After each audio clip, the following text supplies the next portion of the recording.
What's going on, guys? Welcome to Garage 23 and episode 8 of the no, that's not it. Welcome to the 350Z build. This is our 04 350Z Blackbird project, and today we're going to be upgrading the suspension. We're going to be going from our TEIN basis coilovers to some BC BR spec coilovers, just like all the other YouTubers. So we're going to try those out and see if they're any better than these base model TEINs. I'll take you guys along for the ride. Let's get started.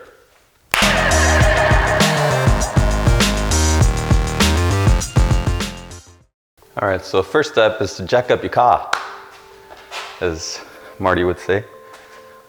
This car's too low to get a jack under, so I've resorted to using these 2x12 planks to get it off the ground. GK Tech, if you're watching, some low ramps would be real nice for this.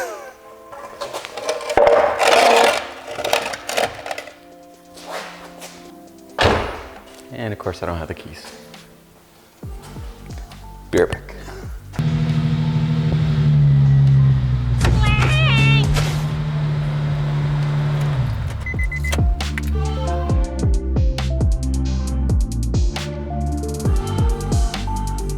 So I always forget to do this, but I recommend that you break the lug nuts loose while the car is on the ground, because I always lift it first and then you don't really have any leverage to loosen them. You could just use the impact, but I don't want to mess these lug nuts up too much because these were kind of expensive. But another thing you can do is just kind of use the momentum of the wheel to loosen it. So like this. It's a little bit more of a pain in the ass, but still a little gentler than a half-inch impact.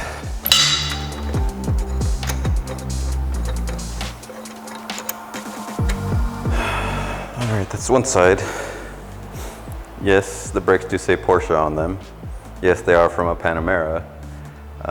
No, I'm not gonna go into that right now. If you guys want a whole video on that, comment down below, but that's gonna be too involved for right now. And they're not quite done, so. All right, so before we get the shocks out, we need to take the strut bar out because part of the bolts to the front shocks are hidden under the strut bar. So it's just 4 bolts on each side for the strut bar and it should come out.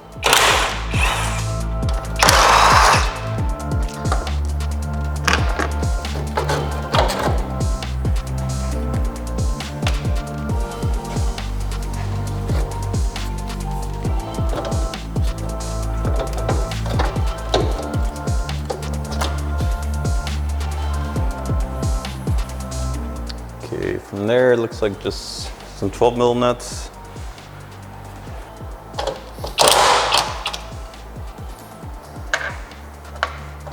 Actually, before we loosen the last one, we should probably support the bottom of the knuckle because I don't know if it's gonna fall all the way to the ground. So that's just under the lower control arm just to keep it from falling in case it does let go completely.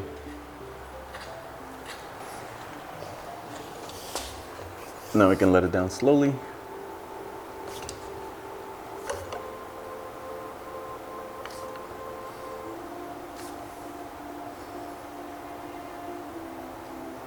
That was fine.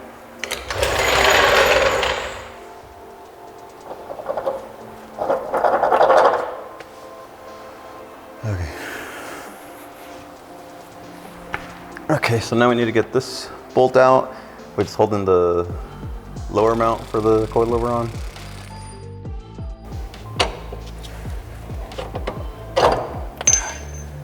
Now I gotta remove all our lines from the coilover.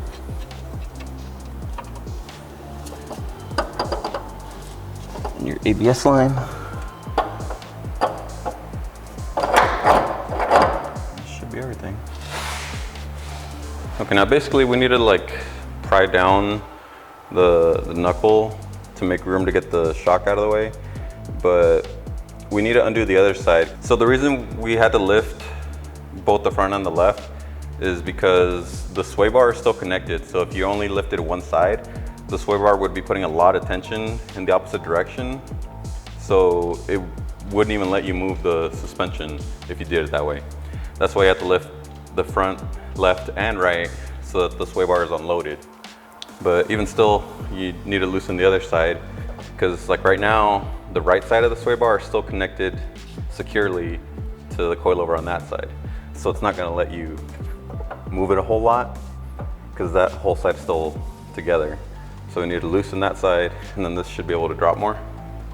Okay, we got both sides loosened up. Both the shocks are basically unbolted. Now we just gotta pry the knuckle down to make enough room to get the shock out of there.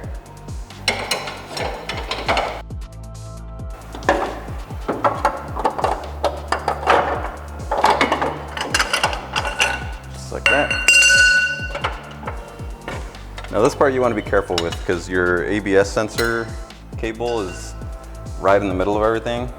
So the last thing you want to do is let this thing drop and just rip this thing apart, which is what usually happens, and then you have an ABS light on, and then your speedometer or your traction control doesn't work, and all sorts of other problems. So just be careful with this wire.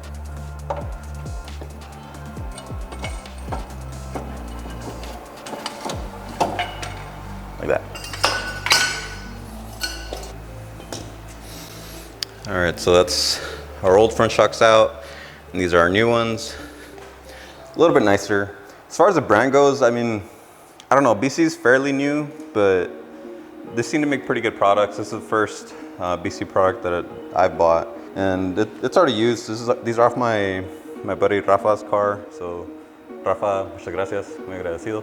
But yeah, I think he sold his car and then he just had these left over. And compared to these, TEIN's obviously been around forever. They're like one of the best names as far as like suspension goes. These, however, are like their very base model entry-level coilovers. Like they're technically not even coilovers in my opinion. They're just basically like stock, slightly better than stock shocks because they don't have any adjustable lower mounts. They don't have any adjustable dampening. The only thing that is adjustable and that makes it look like a coilover is the spring perches, which all this adjusts is the spring preload.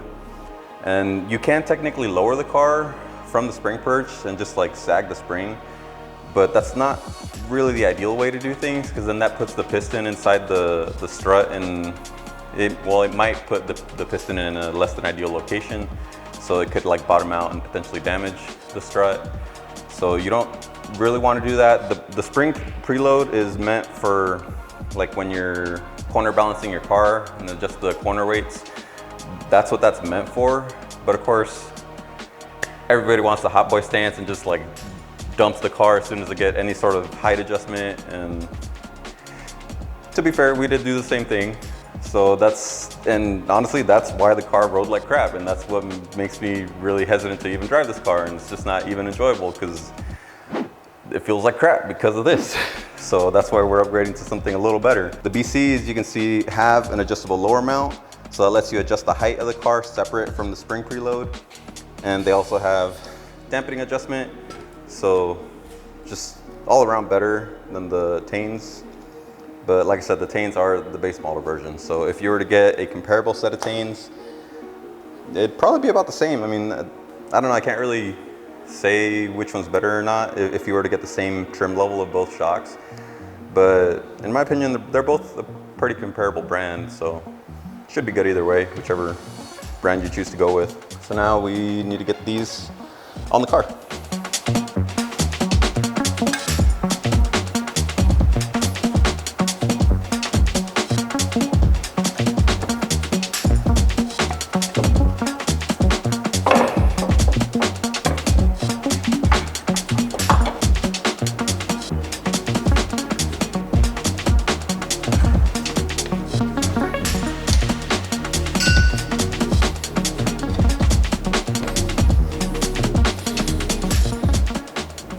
All right, so we got the top mount snugged up.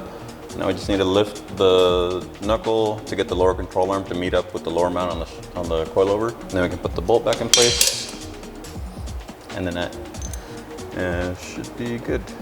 And then do it on the other side.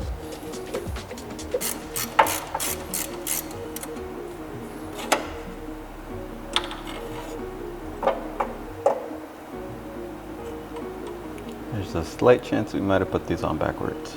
I'm not sure. All right, so I did put them on backwards. Shouldn't matter that much from left to right, but these brackets do need to be swapped over because the cables won't fit in them properly. if they're not in the right spot. So I just bent it open a little bit to swap them out, and just gonna put them back in place.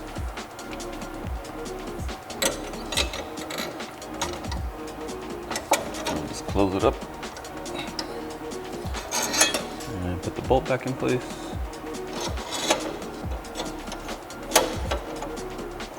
That should sit in here like this. See, now the cables fit much nicer. There we go.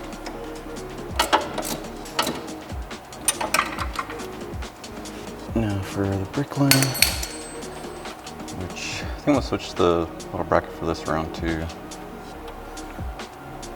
Looks like it fits better on this bracket this way around. That.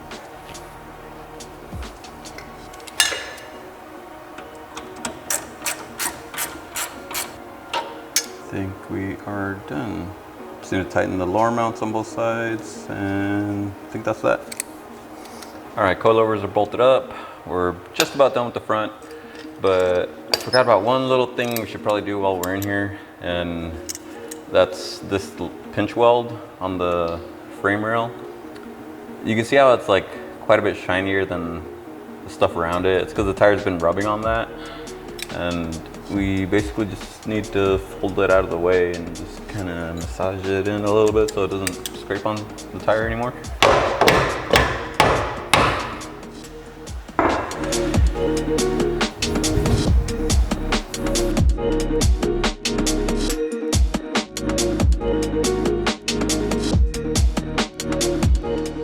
All right, got the strut brace bolted back in, and that's pretty much gonna be it for the front. And apparently we're going off-roading, but we'll deal with that later. We'll adjust the height when everything's all done and we drive the car around a bit, because the first time you set the car down on coilovers, it's always gonna be a little high. After you drive around, the springs will settle a bit, and then you get a better idea where your ride height is actually at. So not too concerned about that. I'm actually glad that they're not super slammed just off the bat, because I was looking at the lower mount and it was already maxed out to the highest it'll go, and it was still shorter than the TEIN shocks. So I was a little concerned it was gonna be too slammed, but it looks all right. We can adjust from there. So now we gotta get started on the rear.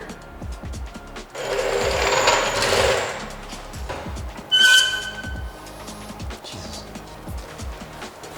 This jack's getting really annoying. It sounds like a squealing pig. I think I have some WD-40 somewhere. Usually, I would just be lazy and put these on the spring buckets, but we actually need access to the spring buckets for this process, so I can't put them under here. I don't like putting these on the frame rail because the frame rails aren't actually that strong and they just get kind of crumpled up a bit.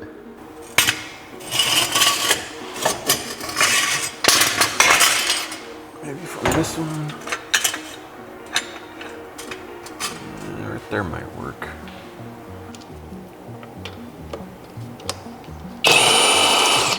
All right, now we can start taking off the spring and shock, which on this kit, it is separate. You have the spring over here, the shock over here.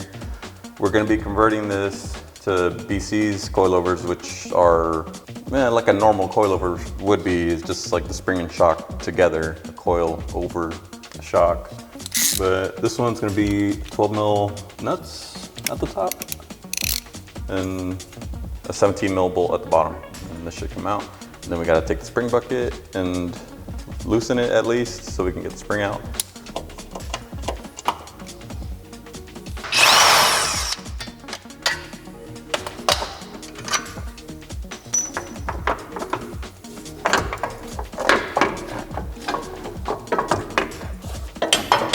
There we go.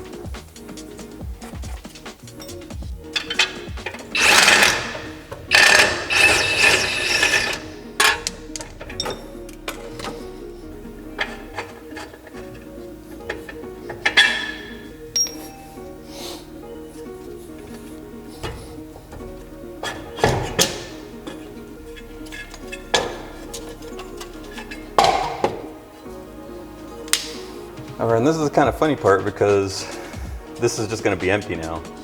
So since the BCs have the spring on the shock itself, What we could do is get different style of tow rod, which would replace the spring bucket altogether. But we don't have money to do that right now. So I'm just gonna leave the spring bucket there because we really don't need to replace it. I might do that later down the line or something, but for now we could just stash our snacks in there and it should be fine. All right, so we got the old stuff out and our new coilovers right here. So just like the front, really no adjustment to these, especially on the dampers. The springs do have adjustable spring perches, but like I said, that only gets you so far. I actually had to remove they come with another piece that meets up to the chassis on the Z's. It's just like a plastic, like adapter, which, well, I mean, I wasn't running it, so it technically isn't necessary. And that gets you like another inch or so of drop, because even as low as these would go, it was still like an inch and a half too high compared to the front. So it just wasn't gonna work. And it just looked really funny. So I had to remove the adapters, which I hope I still have, because we're probably gonna end up selling these, because these are just a much better setup. And like I said, they have dampening adjustment, separate adjustable spring perches, so you can adjust the height from here instead of messing with your preload. These ones actually don't even come with top mounts. You have to reuse the stock top mounts. So that gives you an idea of how base model these are. But the thing I do like about these is that they have the OEM style nut welded to the lower mount, whereas these don't. So I'm gonna have to go find something for that. But yeah. Okay, now we're ready to install our new coilovers. And one thing I want to mention is that there's actually no way to adjust your damping, whatever, once they're installed, because in here is just the bottom part of the rear strut brace on the Z's.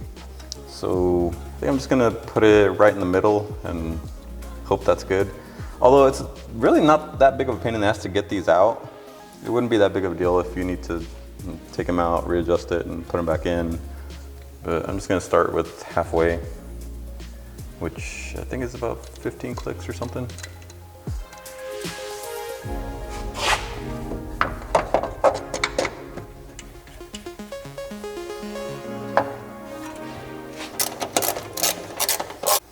All right, so like I said, for the lower mount, it doesn't have the nut welded to the other side. Mostly just because this is aluminum, and I'm guessing if they would have made it a steel lower mount, they probably would have put a nut just like the stock one, because BC seems to have pretty good attention to detail. But aluminum is lighter, therefore better performance. So we got to find our own nut to put on the other side of this, so to the bolt bucket.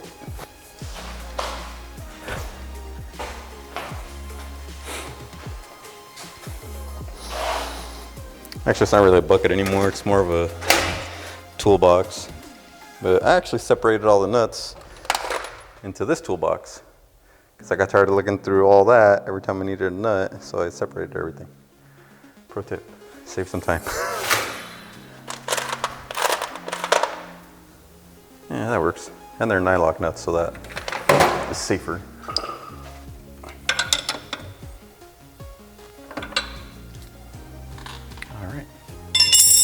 And we also got to put that bolt back we took off the spring bucket.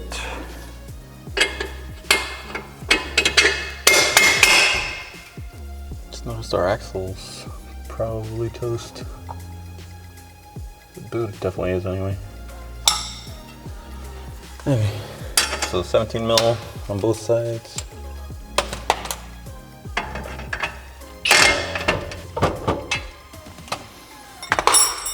Now we have a perfect place to hide our takis.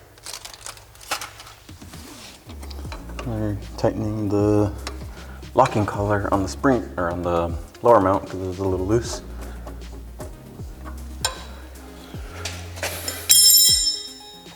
Now I can put the wheel back on.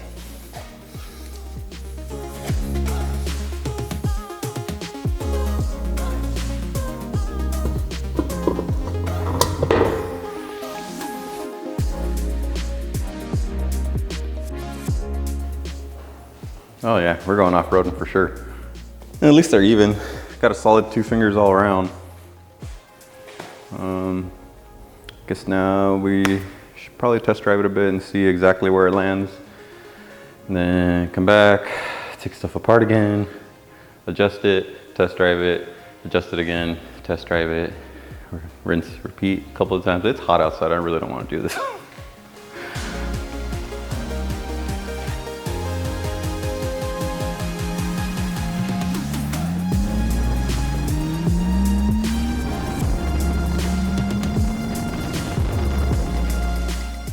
Okay, back from our little test drive, and I gotta say that was a million times better than how it rode with the TEINs.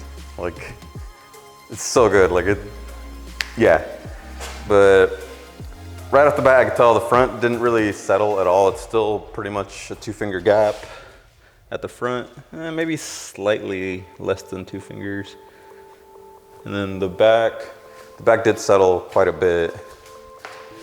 Definitely not a 2-finger gap. It's more like a 1-thumb gap. I don't know.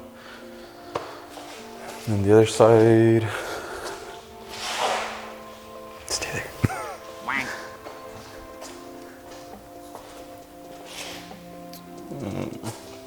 So the front right did settle about the same as that rear left.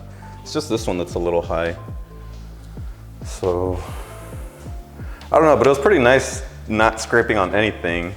So I do miss that. But I think we're gonna call it for today. It still drives pretty straight. I don't think we messed with the alignment too bad. So the only thing is, does it look weird? Should we leave it like this? Should we lower it some more? What do you guys think? Is it 4x4 status? Yeah, that's gonna be it for this week. Tune in next week where we probably lower it some more and show you guys how to do a ride height adjustment on these BC coilovers. Till then, see you guys next time. Sponsored by. It'd be nice if Taki sponsored us. Presentado por Barcel. Prueba los nuevos mini Takis. Sabor intenso al siguiente nivel. Ahora en un tamaño perfecto para esconder de tus niños y de tu esposa.